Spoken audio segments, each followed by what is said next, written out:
کل کا سبق مکتوب نگاری سے متعلق تھا اور مرزا اسد اللہ خان کا اپنے دوست سید شاہ کرامت حسین کرامت ہمدانی کے نام لکھا ہوا ایک مکتوب ایک خط آپ نے پڑھا، ٹھیک ہے نا؟ وہ سبق مکمل تفصیلات کے ساتھ تکمیل کو پہنچا۔ اب اگلا سبق ہے، یہ بھی ایک طرح کا مکتوب ہے، خط ہے جو عبدالغفور شہباز نے اپنی بیٹی صغرا کے نام لکھا تھا، ٹھیک ہے نا؟ تو یہ سبق آج پڑھیں گے۔ کل ہم نے آپ کو مکتوب نگاری کی تعریف بھی بتائی تھی پرسوں، اور خطوط نگاری کی تعریف میں نے بتایا تھا کہ مکتوب خط کو ہی کہتے ہیں۔ مکتوب کس کو کہتے ہیں؟ خط کو۔ مکتوب اور خطوط نگاری کا فائدہ، مکتوب اور خطوط نگاری کا فائدہ یہ ہے کہ لوگوں تک اپنی خبر پہنچائی جاتی ہے اور دوسرے کی خبر حاصل کی جاتی ہے۔ تو مکتوب نگاری کی بہترین تعریف یہ کی گئی تھی کہ مکتوب یہ خبر خیریت کی ترسیل کا ایک بہترین روایتی اور مؤثر طریقہ ہے۔ یہ تعریفیں گزر چکی ہیں۔ اب آج پڑھنا ہے ایک دوسرا مکتوب اپنی بیٹی صغرا کے نام، جس کے مصنف ہیں سید عبدالغفور شہباز۔ کون ہے اس کے مصنف؟ عبدالغفور شہباز۔ پورا تعارف بورڈ پر موجود ہے۔ پورا نام سید محمد عبدالغفور تخلص شہباز۔ تخلص جب بات آئی ہے تو میں نے آپ کو اس سے پہلے بتایا کہ تخلص کس چیز کو کہتے ہیں۔ تخلص ایسا نام جو شاعر اپنی پہچان کے لیے الگ سے رکھتا ہے، اس کو کیا بولتے ہیں؟ تخلص بولتے ہیں۔ اور تخلص کا استعمال شاعر اپنی نظم کے آخری شعر یعنی مقطع میں کرتا ہے۔ کس میں کرتا ہے؟ مقطع میں کرتا ہے۔ یہ ساری باتیں آ چکی ہیں۔ سید محمد عبدالغفور شہباز کہاں پیدا ہوئے؟ سر میرا باڑ میں پیدا ہوئے۔ انٹرنس کا ایگزام دیا سید عبدالغفور شہباز نے 1887 عیسوی میں۔ کب دیا ہے؟ 1887 عیسوی میں۔ ان کا ایک اخبار نکلتا تھا دارالسلطنت۔ کیا نام تھا اخبار کا؟ دارالسلطنت۔ یہ دارالسلطنت اخبار انٹرنس ایگزام سے پہلے عبدالغفور شہباز نے لکھنا شروع کیا تھا۔ جب اردو اخبار دارالسلطنت انگریزی حکومت کے زیر اہتمام نکلنا شروع ہوا تھا تو اس کے مدیر ہو گئے تھے کون؟ سید عبدالغفور شہباز۔ بات سمجھ میں آ رہی ہے نا؟ ایسٹ انڈیا کمپنی کے زیر اہتمام ایک اخبار نکلتا تھا جس کا نام کیا تھا؟ دارالسلطنت۔ کیا نام تھا اخبار کا؟ دارالسلطنت۔ یہ بات ہے 1880 کی۔ کب کی؟ 1880 عیسوی کی۔ 1880 عیسوی میں ایک اخبار دارالسلطنت نکلتا تھا۔ اس کے مدیر ہوئے تھے کون؟ سید محمد عبدالغفور شہباز۔ اس کے بعد 1887 عیسوی میں آپ نے انٹرنس پاس کیا اور 1897 عیسوی میں انٹرمیڈیٹ کا ایگزام دیا، انٹر کیا آپ نے۔ پہلی شادی شمس النساء خاتون سے ہوئی۔ کس سے ہوئی؟ شمس النساء خاتون سے۔ یہ دونوں کتنے سال ایک ساتھ رہے؟ 10 سال۔ دوسری شادی 1898 عیسوی میں ہوئی۔ بیوی کون تھی؟ مولوی بشیر الدین کے بیٹے ڈاکٹر نذیر احمد کی سالی۔ مولوی بشیر الدین کے بیٹے ڈاکٹر نذیر احمد کی سالی۔ آپ کی کتاب میں بیٹے کے لیے فرزند کا لفظ استعمال ہوا۔ کیا ہوا ہے؟ فرزند، اور ہم نے یہاں ابن استعمال کیا ہے۔ بہرحال تو مولوی بشیر الدین کے بیٹے ڈاکٹر نذیر احمد کی سالی اشرف النساء ان کی دوسری بیوی تھی۔ سید محمد عبدالغفور شہباز کی دوسری بیوی کون تھی؟ اشرف النساء، جو ڈاکٹر نذیر احمد کی سالی تھی۔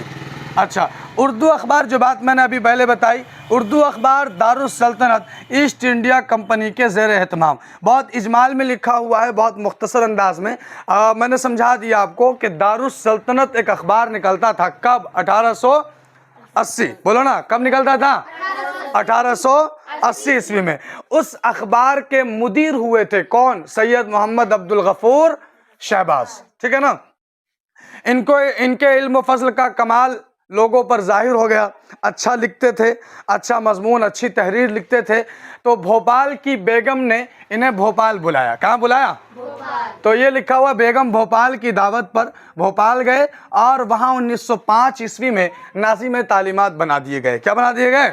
ناظم تعلیمات۔ کب کی بات ہے یہ؟ 1905 عیسوی میں۔ کہاں پر؟ بھوپال۔ کہاں گئے تھے؟ کس کے بلانے پر گئے تھے؟ بیگم بھوپال کی دعوت پر۔ کہاں گئے تھے؟ بھوپال۔ اور 1905 عیسوی میں وہاں کے ناظم تعلیمات بنائے گئے، لیکن کچھ ناموافقت کی وجہ سے، کچھ نا اتفاقی کی وجہ سے سید عبدالغفور شہباز نے استعفیٰ دیا اور وہاں سے واپس آ گئے۔ ٹھیک ہے نا. اس کے بعد یہاں پر لکھا ہوا ہے کہ سید محمد عبدالغفور شہباز نے کن کن اخباروں کے لیے کام کیا ہے, کس کس اخبار کے لیے اردو لکھی ہے, تحریر مضامین لکھے ہیں, ان تمام اخبارات کے نام موجود ہیں. اودھ پنچ بین القوسین لکھنؤ لکھا ہوا ہے, تو مطلب یہ ہے کہ اودھ پنچ جو لکھنؤ سے نکلتا تھا, کہاں سے, تو اس کے لیے بھی لکھا کرتے تھے. الپنچ پٹنہ سے نکلتا تھا, اس کے لیے بھی لکھتے تھے. مخزن یہ لاہور سے نکلتا تھا. اودھ اخبار یہ لکھنؤ سے نکلتا تھا. ان تمام اخبارات کے لیے سید عبدالغفور شہباز نے تحریریں اور مضامین لکھے ہیں. ٹھیک ہے نا. نظمیں, سید محمد عبدالغفور نے نثر کے ساتھ ساتھ نظم میں بھی بڑا کام کیا ہے, اور بہت ساری نظمیں ان کی ہیں, جیسے رباعیات شہباز, باقیات شہباز, خیالات شہباز, مناظرہ دین و دنیا, قرآن الصادین, عید سعید اور خدا کی رحمت وغیرہ. یہ سید محمد عبدالغفور شہباز کی لکھی ہوئی نظمیں ہیں. بات سمجھ میں آ رہی ہے نا. اچھا, سید محمد عبدالغفور شہباز نے کچھ کتابیں بھی لکھی. کتابیں تو بہت ساری ہیں, آپ کی کتاب میں بھی ان تمام کتابوں کے نام درج ہیں, میں نے کچھ مختصراً یہاں لکھ دیے ہیں. مقدمہ موعظہ حسنہ, یہ ان کی ایک کتاب کا نام ہے. دوسری کتاب کا نام ہے مصنفہ نذیر احمد. لفظ دیکھ لیں آپ کیا پڑھا جا رہا ہے, ورنہ اچھے لوگ اسی میں غلطی کر جاتے ہیں. مصنفہ پتہ نہیں کیا کیا پڑھتے ہیں. یہ ہے مصنفہ, کیا ہے, مصنفہ نذیر احمد. جی, دیباچہ نوابی دربار, دیباچہ نوابی کھیل, اس کے علاوہ بھی درجنوں کتابیں سید محمد عبدالغفور شہباز نے تحریر کی لکھی ہیں. ان کا نام میں نے یہاں نہیں لکھا, آپ کتاب میں دیکھ سکتے ہیں. انتقال, سید محمد عبدالغفور شہباز کا انتقال 30 نومبر 1908 عیسوی کو ہوا. تو یہ پورا تعارف سید محمد عبدالغفور شہباز کا آپ کے سامنے موجود ہے, یہ دیکھ لیں. آگے دیکھیں, مکتوب پڑھتے ہیں جو سید محمد عبدالغفور شہباز نے ایک خط اپنی بیٹی صغرا کے نام لکھا تھا, اس خط کو پڑھتے ہیں. ٹھیک ہے نا. کیوں جی صغرا, تمہاری اماں خط کیوں نہیں لکھتی؟ مزاج تو ان کا اچھا ہے, امید ہے تمہارا سبق ناغہ نہ ہوتا ہوگا.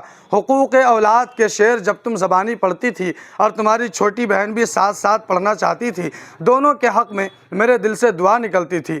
بشرا کو تم مرآت العلم تھوڑا تھوڑا پڑھاتی رہو تو اچھی بات ہے. تو 2 بیٹیوں کا تذکرہ اب تک آیا. پہلی بیٹی صغرا جو بڑی بیٹی ہے, اس کے بعد کون ہے, بشرا. کیا نام ہے, بشرا. اچھا, صغرا سے کس کتاب کا تذکرہ ان کے بابا نے کیا, حقوق اولاد. کس کتاب کا, حقوق اولاد کا تذکرہ. اور صغرا کو, بشرا کو کیا پڑھانے کی تلقین کی, مرآت العلم. کیا پڑھانے کی تلقین کی, جی, کہ تم اگر مرآت العلم اپنی چھوٹی بہن کو پڑھاتی رہو گے تو یہ بہت اچھی بات ہے. میں نے تمہاری اماں کو پڑھایا, وہ ماشاءاللہ تم کو پڑھاتی ہیں, تم بھی اگر بشرا کو پڑھاؤ تو کیا مذائقہ ہے, یعنی پڑھا سکتی ہو. حقوق اولاد جب تم تمام کر لو گی میں تم کو ضرور انعام دوں گا. یہ بات اپنی بڑی بیٹی یعنی صغرا سے کہہ رہے ہیں. ٹھیک ہے نا. میں خدا نے چاہا تو محرم کی تعطیل میں آؤں گا. تعطیل مطلب چھٹی. دیکھو تیار رہنا, کہیں ایسا نہ ہو کہ میرے سامنے اپنی کتاب ٹھیک سے نہ پڑھ سکو. اخلاق ہندی کا آموختہ تم روز نہیں پڑھتی. بھائی یہ بات اچھی نہیں, اگر چھوڑ دو گی بھول جاؤ گی اور کی کرائی محنت برباد ہوگی. ادھر میں اصغری کو دیکھنے نہیں گیا, مگر نہیں گیا تو کیا ہوا, لوگوں سے تو معلوم ہوتا رہتا ہے کہ وہ غضب کی ترقی کر رہی ہے. تم کو اگر شوق ہو اور محنت کرو تو 2-4 مہینے میں اب بھی تم اس کو سبق دے سکتی ہو. مجھ کو 4-5 روز سے ایک دنبل سخت ستا رہا ہے. دنبل کے معنی آتے ہیں بڑا پھوڑا, جس کو بڑی پھنسی بھی کہہ سکتے ہیں, جس کو بال توڑ شاید ہمارے ہاں کہتے ہیں. آگے دیکھو, اب کسی قدر آرام ہے. میں نے یہ خط صاف صاف لکھا ہے, یقین ہے غور کرو گی تو بغیر کسی کی مدد کے آپ پڑھ لو گی. بشرا کو دعا کہو اور اپنی نانی کی خدمت میں تسلیم. عبدالغفور شہباز نے اپنی بیٹی صغرا کو مخاطب کر کے یہ خط لکھا. تو اس خط کا مرکزی کردار کون ہوگا, صغرا. بولو کون ہوگا, صغرا. صغرا کو اس کے بابا نے حقوق اولاد نام کی ایک کتاب پڑھنے کی تلقین کی کہ تم روزانہ اس کا ایک سبق پڑھتے رہو. جب میں محرم کی چھٹی میں گھر آؤں گا تو تم کو اس کا سبق سنانے پر انعام ضرور دوں گا. کیا دوں گا, انعام. اور چھوٹی بہن صغرا کی چھوٹی بہن بشرا کو ان کے باپ نے مرآت العلم پڑھانے کی تلقین کی. کون سی کتاب, مرآت العلم پڑھانے کی تلقین کی. ان دونوں کے علاوہ ایک اور بیٹی کا تذکرہ انہوں نے اس میں کیا, ان کا نام کیا ہے, اصغری. جی شباش, کیا نام ہے, اصغری. تو بہرحال اور انہوں نے اس میں اپنے ایک دنبل کا ایک پھوڑے کا ذکر بھی کیا. تو یہ خط ہے، ایک مکتوب ہے جو سید محمد عبدالغفور شہباز نے اپنی بیٹی صغرا کے نام لکھا تھا. کس کے نام لکھا تھا؟ صغرا کے نام. جی تو اس میں دیکھیں آپ لفظ و معنی ہے اس سبق میں آخر میں، باشندہ رہنے والا جس جگہ پر قیام ہو. سخنداں، یہ سخنداں سخنداں نہیں، کیا لفظ ہے؟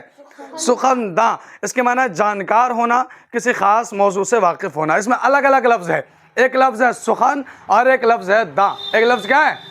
داں. سخن کے معنی آتے ہیں بات چیت گفتگو، اور دانستن یہ فارسی سے ہے، اس کے معنی آتے ہیں جاننا، اور فارسی کے امر کا صیغہ مطلب جاننے والا. تو سخنداں جانکار ہونا. ساکن رہنے والا خاص مقام کا. آگے دیکھیں، رفاقت دوستی صحبت ساتھ دینا، خوشحال گھرانہ اچھے کھاتے پیتے گھرانے سے تعلق رکھنا، باعث وجہ وساطت ذریعہ ہونا، ناظم تعلیمات ڈائریکٹر ایجوکیشن، علیل بیمار ہونا، پیروی مغربی تہذیب کی نقل کرنا، رغبت دلچسپی رکھنا، سائنسی علوم علم سائنس کی جانکاری رکھنا، مقلد تقلید کرنے والا، پیروکار کسی کی بات ماننے والا، کسی کی باتوں کو اپنی زندگی میں اتارنا. یہ الفاظ و معنی ہیں، آپ کو پڑھ کر یاد کر کے لانے ہیں. مکتوب جو صغرا کے نام سید محمد عبدالغفور شہباز نے لکھا ہے، اس میں کتنے کردار ہیں، مرکزی کردار کون ہیں، کن کن باتوں کا اس سبق میں تذکرہ کیا، یہ باتیں ذہن میں رہیں. اور اس کے بعد سید محمد عبدالغفور شہباز کا تعارف. ٹھیک ہے نا؟ اور اب دیکھتے ہیں مختصر ترین سوالات ہیں. مختصر ترین سوالات، میں نے یہ بات بار بار کہی ہے کہ مختصر ترین سوالات کے جواب آپ تعارف میں ہی ڈھونڈ سکتے ہیں. جو تعارف ہم آپ کو لکھواتے ہیں اس میں مختصر ترین سوال میں سے ہر ایک سوال کا جواب موجود ہوتا ہے. ٹھیک ہے نا؟ سوال نمبر 1 ہے، شہباز کی پیدائش کب اور کہاں ہوئی؟ عبدالغفور شہباز کی پیدائش کب اور کہاں ہوئی؟ تاریخ پیدائش پر بات کریں گے انشاءاللہ، لیکن کہاں پیدائش ہوئی ان کی؟ سرمیرا باڑ میں. بولنا رہے، کہاں پیدائش ہوئی ہے؟ سرمیرا باڑ میں. سوال نمبر 2، شہباز کی کتنی شادیاں ہوئیں اور ان کی بیویوں کے نام کیا ہیں؟ تو 2 شادیاں ہوئیں، ایک کا نام شمس النساء اور دوسری کا نام اشرف النساء. پہلی کے نام شمس النساء اور دوسری کا نام اشرف النساء. بولو نا جلدی جلدی، ایک آدمی 2 شادی کر کے بیٹھ گیا، تم نام ہی نہیں یاد کر پا رہے. نمبر 3، شہباز کی 2 کتابوں کے نام بتائیے. لکھا ہوا ہے مقدمہ موعظہ حسنہ مصنفہ نذیر احمد، دیباچہ نوابی دربار، دیباچہ نوابی کھیل، لکھا ہوا ہے. سوال نمبر 4، شہباز نے شاعری میں کن شعراء کی تقلید کی ہے؟ شہباز نے شاعری میں کن شعراء کی تقلید کی ہے؟ اگر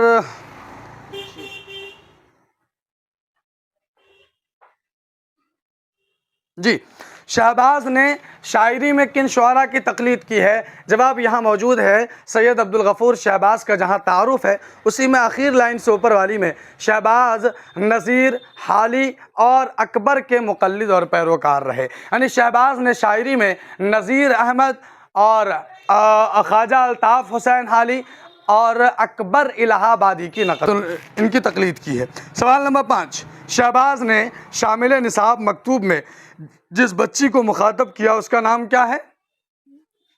صغرا. کیا نام ہے؟ صغرا. تو بس آج کے لیے اتنا ہی.